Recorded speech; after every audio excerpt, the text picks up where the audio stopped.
Continuamos en la UNED y estamos en el grado de Historia Moderna de España, la parte segunda, 1665-1808. Vamos a hacer un resumen sobre el despotismo ilustrado y el reformismo bajo Carlos III. En cuanto a la semblanza del monarca de 1759 a 1788. Hijo de Isabel de Farnesio y Felipe V, fue rey de Nápoles durante 25 años. Su labor tuvo buena fama por las reformas y honestidad. Al llegar al trono de España, contaba con 53 años, sano de espíritu y de cuerpo, vida personal ejemplar, piadoso, le gustaba más la caza que gobernar. Su ideal de gobierno, el absolutismo puro, no depender de nadie, seguía su propio criterio y no se dejó dominar por los ministros. Curiosa sumisión fatalista a la adversidad, voluntad de Dios, por tanto complaciente respecto a la situación social de España. Entre sus objetivos podríamos destacar hacer de España una gran potencia a través de la reforma del Estado, una defensa del imperio y un control de los recursos coloniales. El rasgo fundamental en su política, la fuerza. En su política exterior predominó el pensamiento de Carlos III y de sus ministros, más aún en el periodo 1776-1783, el régimen partidario de la guerra necesitaba estabilidad e ingresos fiscales inmediatos, más que reformas estructurales a largo plazo. En cuanto a sus gobernantes, comienzo del reinado. Conservó a los ministros de Fernando VI, a excepción del ministro de Hacienda, el inepto Valparaíso, por Leopoldo di Gregorio, marqués de Esquilache, en 1763, tras la dimisión de Gual, ministro de la Guerra, y también al ministro de Estado, el marqués Grimaldi, ambos italianos. Nombraríamos a Esquilache como ministro de Hacienda y de Guerra hasta 1766, a Grimaldi como ministro de Estado hasta 1777, a Campomanes como ministro de Hacienda desde 1767, al Florida Blanca, o sea, José Moñino, ministro de Estado desde 1777 y servidor ideal del absolutismo, y Aranda, presidente del Consejo de Castilla desde 1766 hasta 1773. Los puestos claves, hasta 1766, estuvieron en manos de italianos. La Hacienda, Guerra y Estado. Carlos III no advirtió el riesgo político que corría al concentrar el poder en manos de extranjeros, medida retrógrada. Esquilache fue vulnerable por el aumento de impuesto tras la Guerra de 1762, peor recibido por ser extranjero en la crisis de 1766. Ello enseñó a Carlos III, que sustituyó a los italianos por españoles para dar mayor identidad al gobierno. Denominador común de los ministros de Carlos III. Campomanes, Florida Blanca y Aranda no procedían de la aristocracia ni de la burguesía, eran abogados, manteístas, preparados en la universidad. Pertenecían al sector inferior de la nobleza, eran partidarios de la monarquía absoluta, con mentes abiertas al conocimiento de todo lo moderno. Tendieron a acabar con el dominio de los colegios en el gobierno, creando una propia red de influencias. Las sociedades económicas del amigos del país. Estas derivan de las ideas políticas de la Ilustración, como serían el gobierno de los nombres, que deriva de los derechos naturales y del contrato social, los derechos fundamentales como libertad e igualdad, dirigidos por la razón, el progreso intelectual, que fue obstaculizado por el dogma religioso, la Iglesia Católica, obstáculo del progreso, objetivo del gobierno como mayor felicidad a mayor número de personas. La felicidad se medía en términos de progreso material, por tanto era necesario incrementar la riqueza. Las ideas de la Ilustración penetraron en España a mediados del siglo XVIII, poco a poco debido a barreras oficiales. La enciclopedia francesa prohibida en 1759. De los conocimientos científicos y técnicos a través de libros, visitas a museos, prensa. Hay un pensamiento mercantilista e ideas de Adam Smith de finales del siglo XVIII. La Ilustración, en esencia, no es revolucionaria, nada decía respecto a desigualdades económicas. Canales de difusión de las ideas de la Ilustración. Podemos hablar de las academias como origen de tertulias de intelectuales. Pronto las enseñanzas ampliaron su radio, surgiendo sociedades económicas. Nueva creación, ya que las universidades estaban a medio reformar y ancladas en el pasado.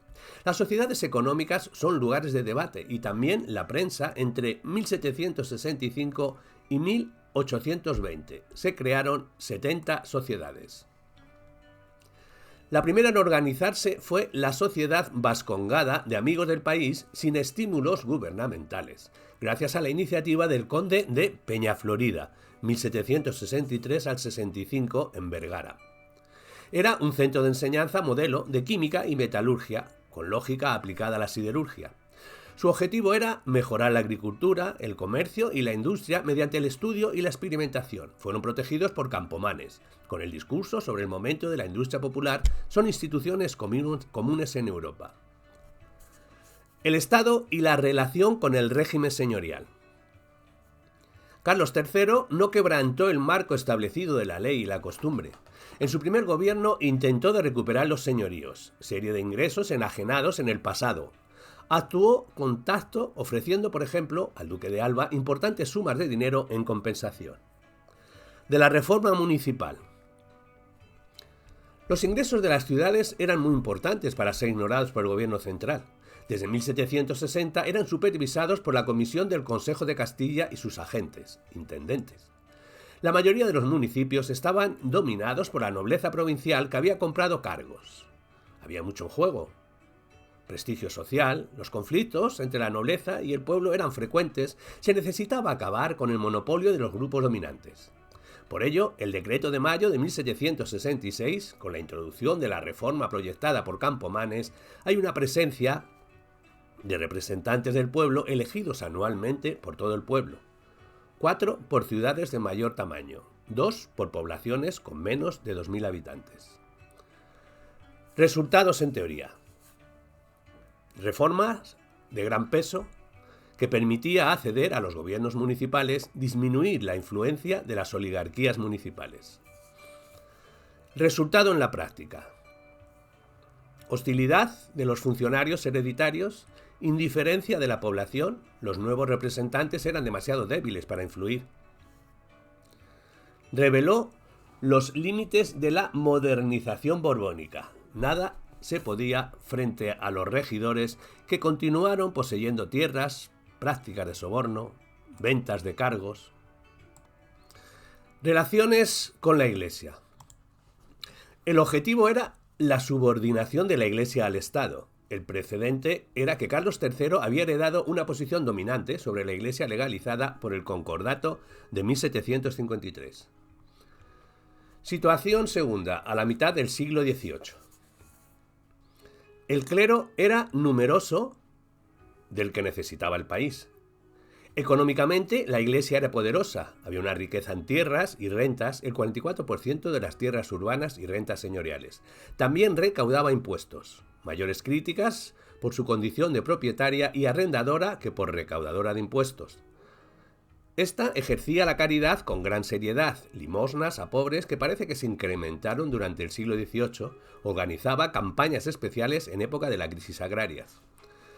Y jurídicamente contaba con privilegios judiciales, una inmunidad en jurisdicción civil, práctica que no existía desde hacía tiempo en otros países. Ello incluía 2 privilegios, el fuero y el canon.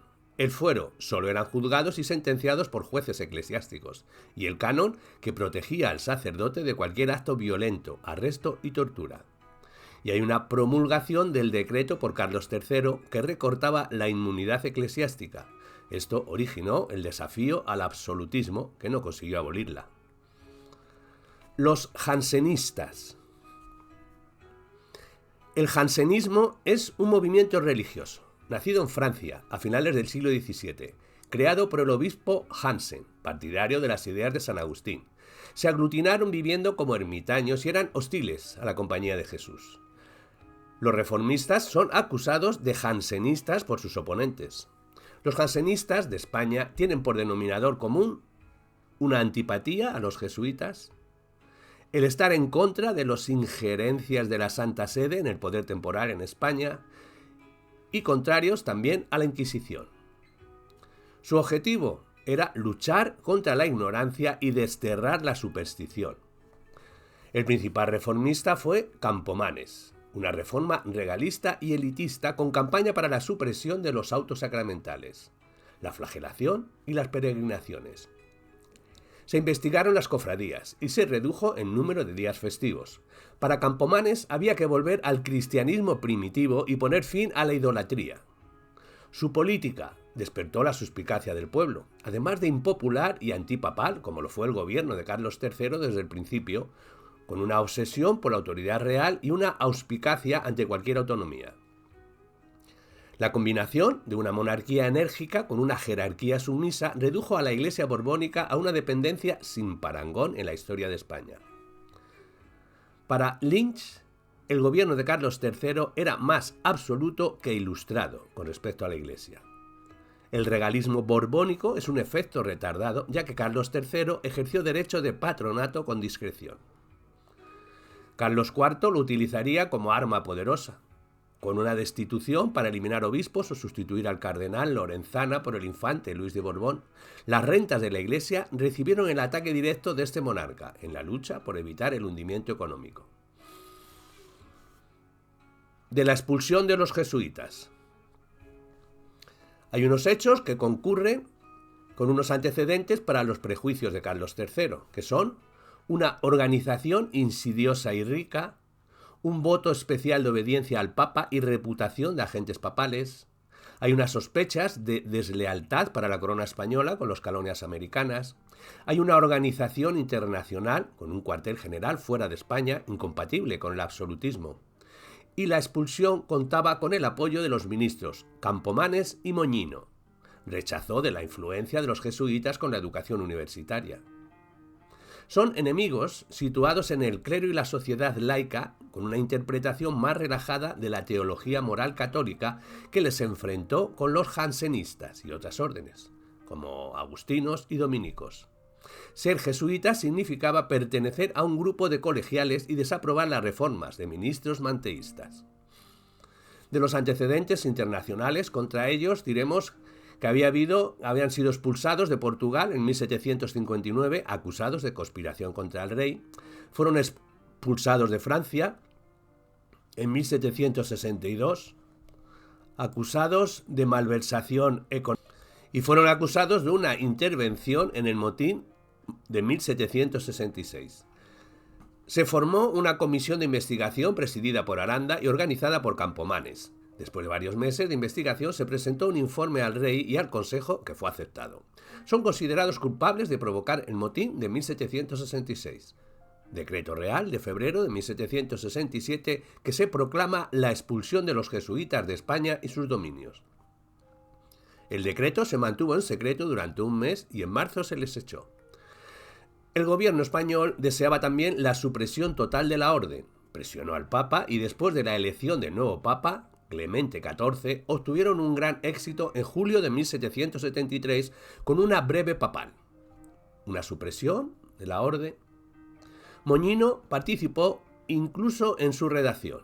Carlos III le recompensó con el título de Florida Blanca. Sus doctrinas fueron prohibidas y sus propiedades confiscadas. En cuanto a la expulsión, esta tuvo las siguientes repercusiones. Primero, el golpe. En los colegios mayores hay una ofensiva dirigida por Roda. En la reforma, que consistió en suprimir ciertos privilegios concretos. Los colegiales llegaron a monopolizar los mejores cargos en la Iglesia y en la administración, todo ello en detrimento de los manteístas, graduados no colegiales de las universidades. Los reformadores, Campomanes, Roda y Florida Blanca, eran manteístas. En 1771, el decreto real establecía que en los colegios mayores solo se admitiera a aquellos nobles que demostraran primero su imposibilidad de acceder de otra forma a la educación universitaria. Todo aquel que lo hubiera recibido en cualquier lugar de España podía ser elegido para desempeñar un cargo civil o eclesiástico. En 1777 se publican nuevos decretos. Sería el Consejo de Castilla quien seleccionase a los candidatos. En cuanto a la Inquisición, la subordinación de la Iglesia al Estado se completó con restricciones a la Inquisición. En principio era un instrumento real, pero para el gobierno estaba comprometida por su antigua asociación con los jesuitas. Se recortaron sus facultades frente a la censura de libros y se dieron instrucciones a los inquisidores para que se limitaran a cuestiones de fe y de moral. Hablemos de reformismo de Carlos III, facetas económicas, sociales y poblacionistas. Pensamiento económico. Paulatina penetración de las ideas fisiocráticas y librecambistas. Hasta mediados del siglo XVIII, con un sistema económico imperante en Europa. En la segunda y primera mitad del siglo XVIII, con una formulación de las nuevas ideas compenetradas con la filosofía ilustrada, las nuevas ideas reducían la intervención del Estado en la producción y el comercio, concedían al individuo máxima libertad de trabajo y comercio. Los economistas partidarios de las nuevas ideas se agruparon en dos escuelas principales: la fisiocrática, por Quesnay y Gurnay, y la liberal, por Adam Smith. En cuanto a la fisiocrática, lideradas por Quesnay y Gurnay, hay una preeminencia de la magistratura, el papel preponderante a la naturaleza, solo la tierra. La naturaleza era la fuente del progreso económico. Trataron de demostrar la preeminencia de la agricultura sobre el comercio y la industria. Además, las sociedades humanas regidas por el orden natural, por tanto, rechazaron la intervención del Estado. Y de la liberal, de Adam Smith representada, hay una preeminencia al trabajo. El trabajo es la riqueza de las naciones, su única fuente de riqueza. Los hechos económicos están regidos por leyes naturales que el hombre no puede ni debe modificar. Se criticó el mercantilismo. Su fracaso se debía a trabas artificiales por intervención del Estado. Se admitió la existencia de desigualdad económica entre los individuos, consecuencia del orden natural y factor de progreso, origen de la lucha por la igualación. En España se promueve el conocimiento técnico y científico entre 1770 y 1780, las sociedades económicas y fisiocráticas y Adam Smith. Las ideas políticas son más controvertidas. Montesquieu es prohibido por la Inquisición. Libertad individual, tolerancia religiosa, monarquía constitucional. Lo mismo ocurre con el pensamiento de Rousseau en otros países. Por unos es condenado y por otros ensalzado. Voltaire despertó menos interés. Política agraria de Carlos III. Para Pere Mola se advierte perfectamente la diferencia entre las dos mitades del siglo. Mercantilistas, la primera. De la mitad se ocuparon preferentemente de la industria, aunque no hubo política organizada ni innovadora. En relación a la mesta, fueron renovados sus privilegios. Contó con el derecho de pastos a precios fijos. La situación cambió radicalmente con Carlos III. En 1786 se suprimió el derecho de posesión de pastos y se permitió a los labradores su uso.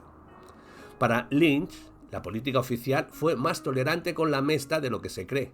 No hay pruebas de que en 1786 perdiera su derecho de posesión, que le permitía usar a perpetuidad y con una renta fija cualquier tierra que hubiera utilizado como pasto alguna vez.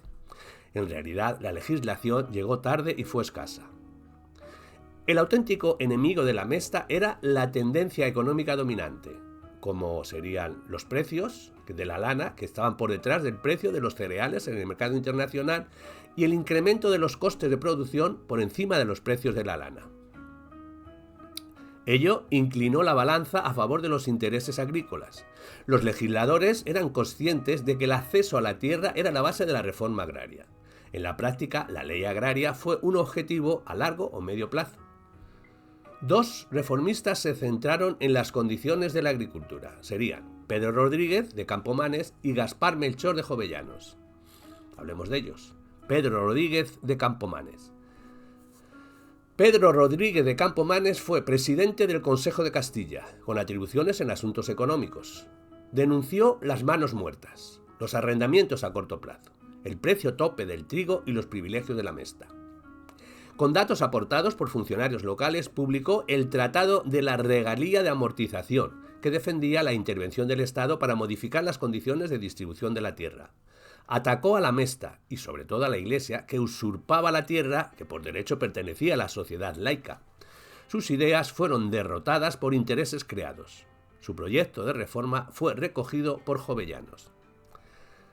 De Gaspar Melchor de Jovellanos hay un informe sobre la Ley Agraria de 1794, un documento moderado pero reformista, encargado por la Sociedad Económica y sometido al Consejo de Castilla, que atacaba los privilegios de la mesta, los mayorazgos, las manos muertas clericales y defendía la distribución de las tierras a los campesinos. Medidas. En 1763, el gobierno ordenó la suspensión de desahucios en contratos a corto plazo. La situación de los cultivadores solía depender del tipo de contrato en que se dispusiera. De forma general, se venía considerando que los mejores contratos eran los de larga duración existentes en el norte de la península y Corona de Aragón, enfiteusis en Cataluña, foro gallego y asturiano. En el resto de España, las perspectivas de reforma eran escasas. Como había concentración de tierras en poder de los señores, mientras los campesinos carecían de ellas, la reforma significaba el enfrentamiento con clases privilegiadas. En esto, los reformadores dieron marcha atrás. Solo simples proyectos. La acción del Estado se limitó a promover cierta distribución de tierra municipal y a liberalizar el comercio cerealístico. En 1765 se publica una ordenanza que abolió la tasa o precio máximo y restableció el libre comercio de los cereales, permitiendo la importación cuando los precios en España eran muy bajos, y tuvo una reacción desigual. Citémoslas. Los consumidores, apoyados por los regidores e intendentes, se quejaron. La libertad provocaba elevación de precios y beneficiaba a eclesiásticos, nobleza y a otros propietarios como productores. La Mesta se opuso. La nueva política favorecía la conversión de tierras de pasto en tierras de cultivo, y la burocracia regional, el libre comercio, provocaba elevación de precios e impulsaba a los terratenientes a elevar las rentas. En 1766, el Consejo de Castilla ordenó la distribución de tierras concejiles a campesinos más necesitados, pequeños propietarios y jornaleros, a cambio de renta fija de escasa cuantía en Badajoz, Andalucía y La Mancha. En 1767, el proyecto elaborado por Campomanes para la creación de colonias en tierras desérticas de Sierra Morena. La supervisión del proyecto estuvo a cargo de Pablo de Olavide, proyecto financiado por el Estado que permitió el establecimiento de inmigrantes católicos, alemanes y flamencos, luego españoles en tierras infestadas hasta entonces por bandoleros. A cada colono se le dio 50 fanegas de tierra en arriendo y a partir del 10º año tendría que pagar renta al Estado. En 1775, el experimento era un éxito. La población contaba con buenas carreteras, casas de piedra, tierra productiva y abundantes cosechas de cereales. El inconveniente, la falta de integración en la economía española, no pasó de ser un experimento social, una demostración de que el programa de los Ilustrados tenía soluciones. En la economía fue donde se concentró de manera relevante la función reformadora de Carlos III. Prevaleció la idea de liberalización de la economía, quedando al libre desenvolvimiento de las leyes de mercado, aplicándose a ella también las técnicas y avances científicos del momento. Tuvieron gran influencia las ideas fisiocráticas sobre la mejora de la producción agrícola, creación frente al mercantilismo que favorece al productor y al arrendatario de la tierra en contra del propietario. En la España rural, la mayor parte de la tierra productiva estaba en manos de dos grupos privilegiados, clero y nobleza, sometido a un rígido sistema de mayorazgo y manos muertas y trabajada por campesinos, que eran arrendatarios, o por trabajadores sin tierra, jornaleros, sobre todo en Andalucía.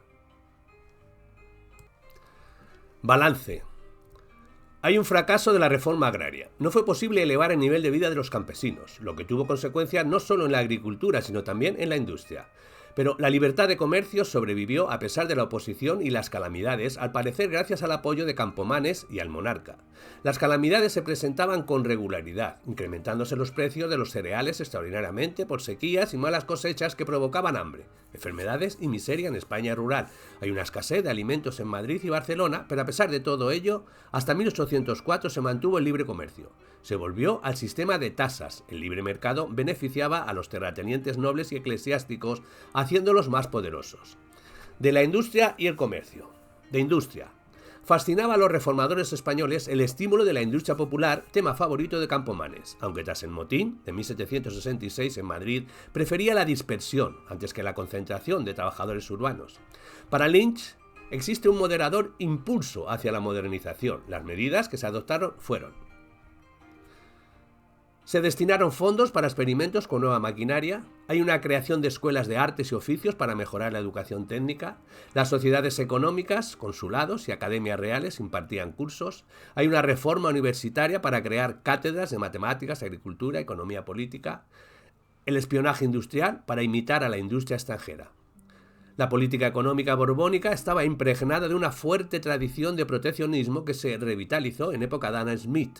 Otras medidas que se adoptaron fueron un decreto de 1768 y una ley de 1775.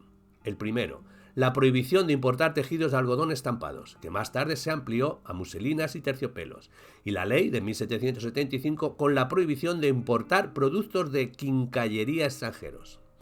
Y del comercio. El modelo típico de la industria española era el taller artesano, con la siguiente jerarquía: maestro, oficial y aprendiz, que trabajaban según las normas de los gremios con escasa concentración de capital y mano de obra. Hay una producción local o regional que apenas les afectaban los cambios técnicos. La producción industrial, según el sistema de factoría, excepcional, ni siquiera en la industria textil, la industria era dispersa en varias provincias que trabajaban en ambiente preindustrial. La producción aumentó en la segunda parte de la mitad del siglo XVIII por presión demográfica y por protección frente a las importaciones exteriores.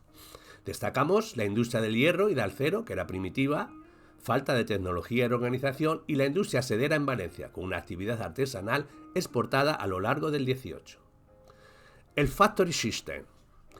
Este se adoptó a partir de Felipe V en el sector privado y público y se le dio un nuevo impulso con Carlos III. Destacaríamos la construcción naval por razones de defensa, la manufactura de armas, la industria del tabaco con la Factoría Real del Tabaco de Sevilla, que tenía beneficios, una ampliación de la fábrica de tejidos en Guadalajara en 1777 y una ampliación de la manufactura real de sedas en Talavera de la Reina. De los defectos de las manufacturas reales. Concentraciones muy complejas que absorbían mucho dinero, una mala administración, una debilidad del mercado interior, transportes precarios y que actuaron como disuasorias de empresas privadas al gozar de privilegios. De la iniciativa privada. A pesar de lo anterior, hubo iniciativas privadas modernas en Cataluña, por ejemplo, y sobre todo en la industria del algodón, con introducción de máquinas de hilar inglesas en 1780 y primeros experimentos en máquinas de vapor. Fue la excepción del resto de la industria textil sometida a organizaciones gremiales. ¿Por qué no se modernizó la industria española en el siglo XVIII?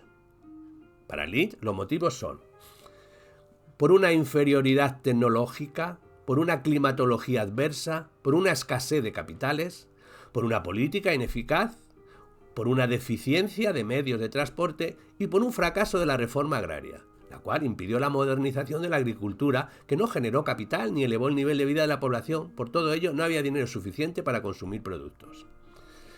De las comunicaciones. Al hacerse cargo del trono, Carlos III se encontró con un transporte lento, irregular, inseguro y caro. El procedimiento habitual para viajes personales era la mula. Las posadas eran malas y sucias, con camas en el suelo. Todo ello repercutía en el comercio interior. Para paliarlo, se tomaron las siguientes medidas. Decreto de junio de 1761, donde Esquilache emprendió la reforma con carreteras radiales que convergían en Madrid, desde Andalucía, Cataluña, Galicia, Valencia. La financiación se realizó gracias al beneficio del monopolio de la sal. En 1778, un nuevo impulso de Florida Blanca al ser nombrado superintendente de caminos y posadas. En 10 años se construyeron 1.300 kilómetros. Hay una nueva red de posadas del rey. El balance es que la red de caminos respondía a la política centralizada de la época y no se atendió a la reparación de las vías secundarias que despertaron las críticas de Jovellanos por la planificación. Del comercio interior.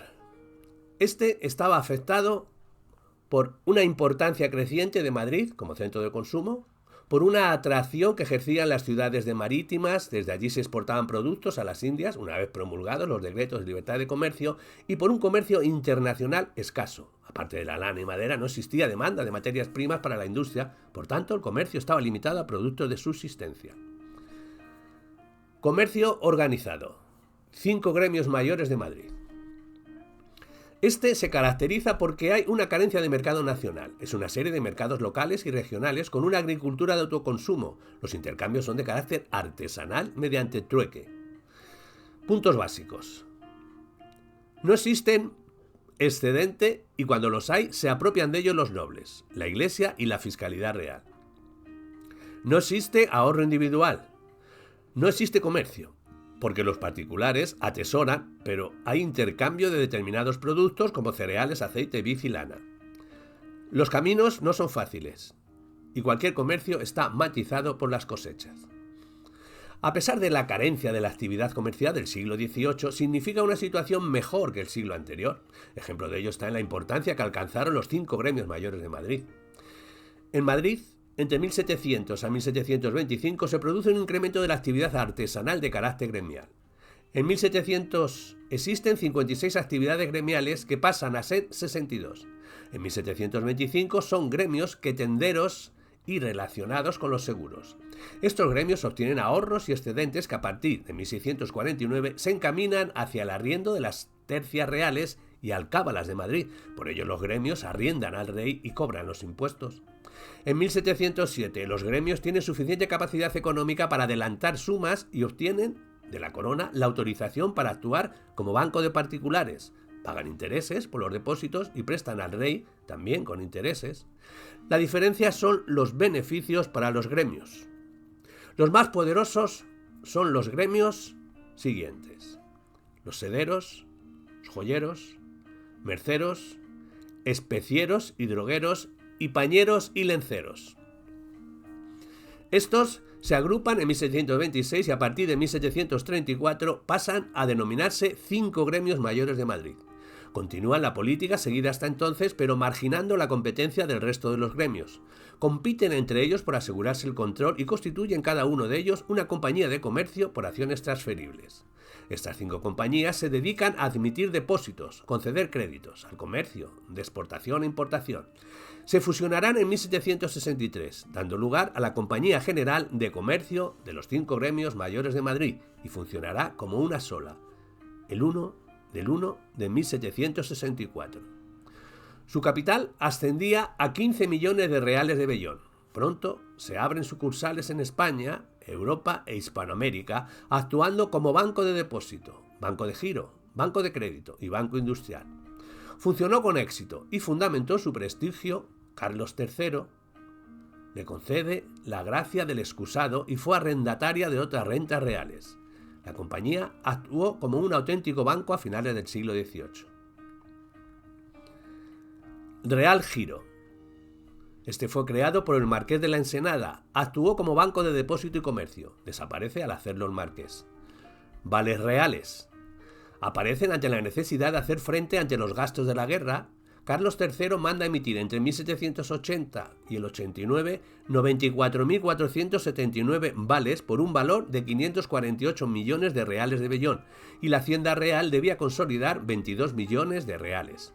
Estos vales son adquiridos por casas de comercio y están primados con un 4% de interés. La obligación se extinguía a los 20 años y podían ser utilizados como pago en cualquier transacción. La Tesorería Real obligada a admitirlos y por ello los vales eran un elemento híbrido entre el papel moneda y los títulos de la deuda. Pero tropezaron con varios problemas, como sería la falta de liquidez monetaria o economía del mercado, la mala marcha de la guerra y las dificultades del comercio con América. El resultado fue que la cotización se depreció, los intereses disminuyen y ante la necesidad de mantener la cotización se ordena al Banco de San Carlos que convierta en metálico los vales, que pague intereses y amortice con capital efectivo. Entre los años 1794 al 99 aparecen nuevos vales reales por cantidades cada vez más elevadas. Fue una de las razones que contribuyeron a la subida de precios de la segunda, del primero, de la mitad del siglo XVIII. Banco de San Carlos. Este se crea por Real Cédula en 1782 como una entidad privada, bajo la protección de la corona. El objetivo del banco era realizar el reembolso de los vales reales. Realiza pagos de la Hacienda Real, aprovisionamiento del Ejército y la Marina, un banco por acciones distribuidas libremente. Se abren varias sucursales que pueden hacer préstamos a un 5% de interés. Su capital inicial es de 200 millones de reales. No funciona con estabilidad porque las guerras hacen difícil su puesta en marcha y el capital es difícil de conseguir para la corona, por lo que hace presión para la compra de acciones. Para facilitar esta venta se pensó en la conveniencia de que el banco emitiera billetes por un valor de 52 millones de reales, para lo cual la corona depositó 30 millones de reales solo.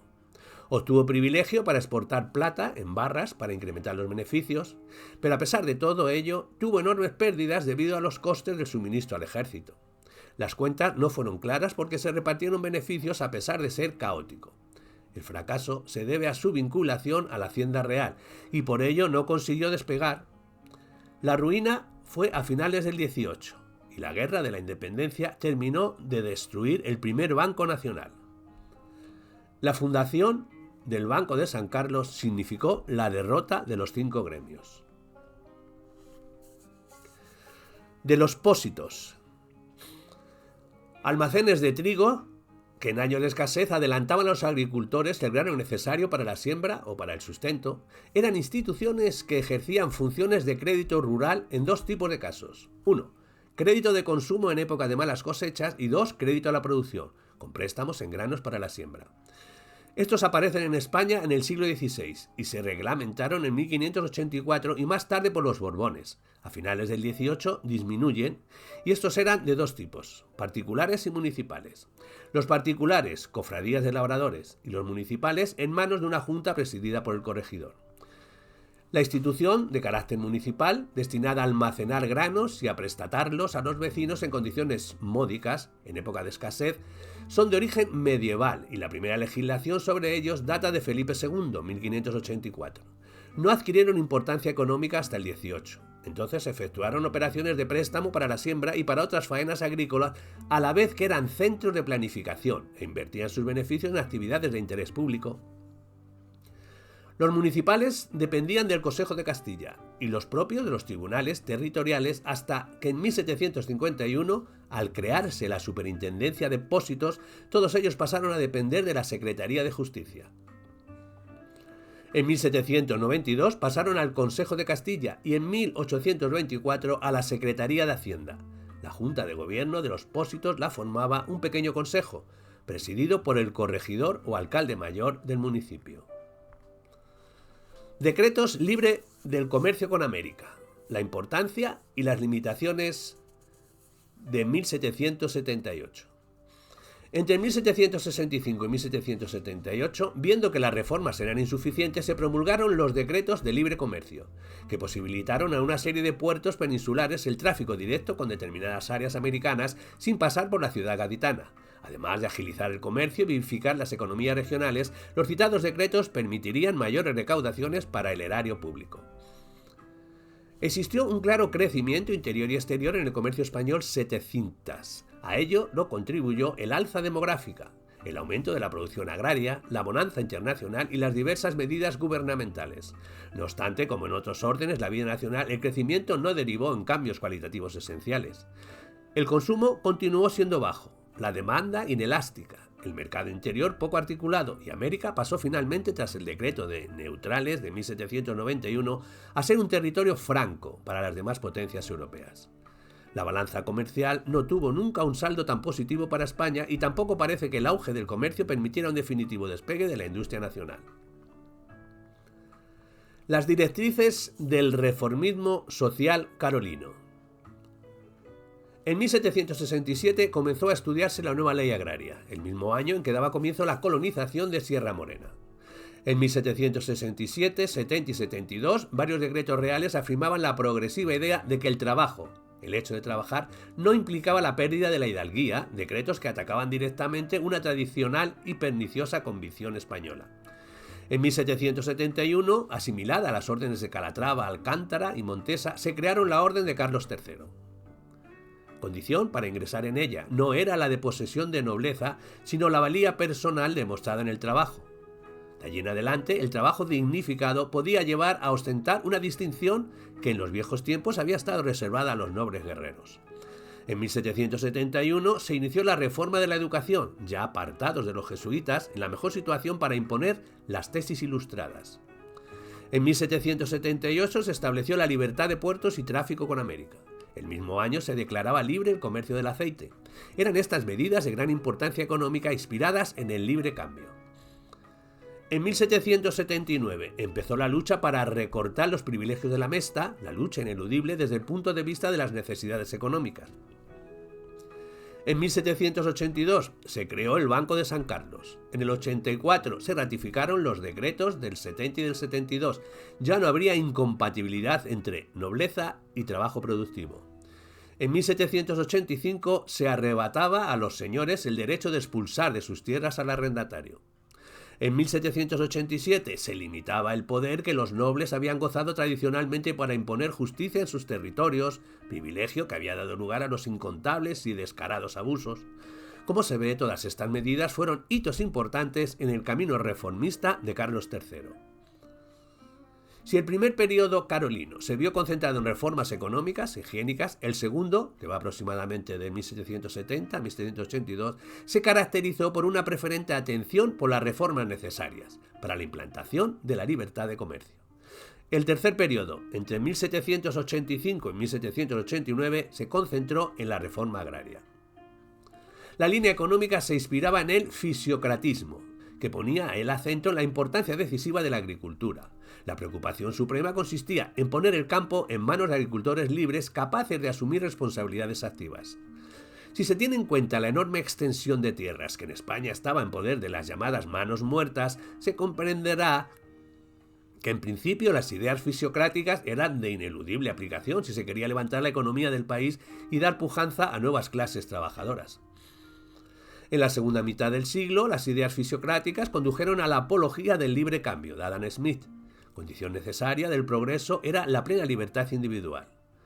En un país en el que 70% de las propiedades estaban amortizadas, esto es, vinculadas no a una persona individual, sino a una persona jurídica, tierras de una orden religiosa, de una familia noble, se comprenderán no solo las dificultades con que tropezó Carlos III en este punto, sino también la necesidad de una reforma en profundidad.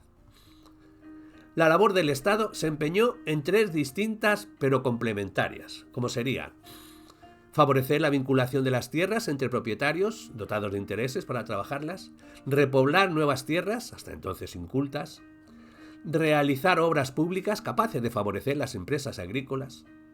En conjunto, la política interna de Carlos III fue positiva, altamente positiva en comparación con las anteriores. Ahora bien, las guerras frenaron la marcha reformista, sangrando al país. La lucha contra las vinculaciones y el sistema gremial. La segunda mitad del siglo XVIII contempló una interesante discusión doctrinal y política acerca de la reforma de los gremios, reforma y no supresión, puesto que nadie se planteó seriamente y como posible su eliminación. Críticos con la situación de los gremios se mostraron muchos personajes como Ustariz, Ulloa, Campomanes, Jovellanos. En síntesis, representaban dos tipos de objeciones. Una se refería a la organización interna de los gremios, con su falta de agilidad y movilidad de unas corporaciones fosilizadas, con falta de fluidez y ascenso socioprofesional. Otros inconvenientes, pues se referían a las consecuencias de que para la economía del Estado tenían dichas agrupaciones con privilegios y monopolios que suponían un atasco de la producción y un perjuicio para los consumidores, porque estaban alejados al nuevo concepto de moda y eran obstáculo para la libertad de fabricación e impedir la importancia de artículos foráneos. Pero ante estas críticas se levantaron voces que creían que si bien los precios gremiales eran menos competitivos, las corporaciones habían sabido prevenir la decadencia de las artes y el futuro social de los trabajadores manuales, pues las virtudes de la libertad de fabricación estaban por ver y los primeros síntomas apuntaban a una proletarización y desintegración de la comunidad artesanal. Y según Capmany, la economía debía ser antes que nada economía política y economía moral. Las autoridades tuvieron un verdadero dilema. Debido al interés de los productores, que había que garantizarles una estabilidad social que no llegase a la proletarización, y el de los consumidores, teniendo asegurado su abastecimiento produciendo en mayores cantidades. Ante ello, los reformistas optaron por realizar algunas medidas menores conducentes a honrar el trabajo mecánico, a propiciar la mejora técnica de los instrumentos y métodos de producción. La cédula de 1783 fue la culminación de una clara tendencia hacia la reivindicación del trabajo mecánico. En cambio, el acuerdo resultó menor respecto a la libertad de trabajo y fabricación, pues para unos venía a ser la panacea del progreso material, mientras que para otros representaba la desintegración del orden vigente y la economía moral de los menestrales. Olavide y las nuevas poblaciones. La colonización de tierras desérticas de Sierra Morena pareció ofrecer mejores perspectivas de utilización eficaz de la tierra. En 1767, Campomanes elaboró un proyecto para la creación de colonias en las regiones deshabilitadas de tierras de realengo, en Sierra Morena y Andalucía. La supervisión del proyecto quedó a cargo de Pablo Olavide.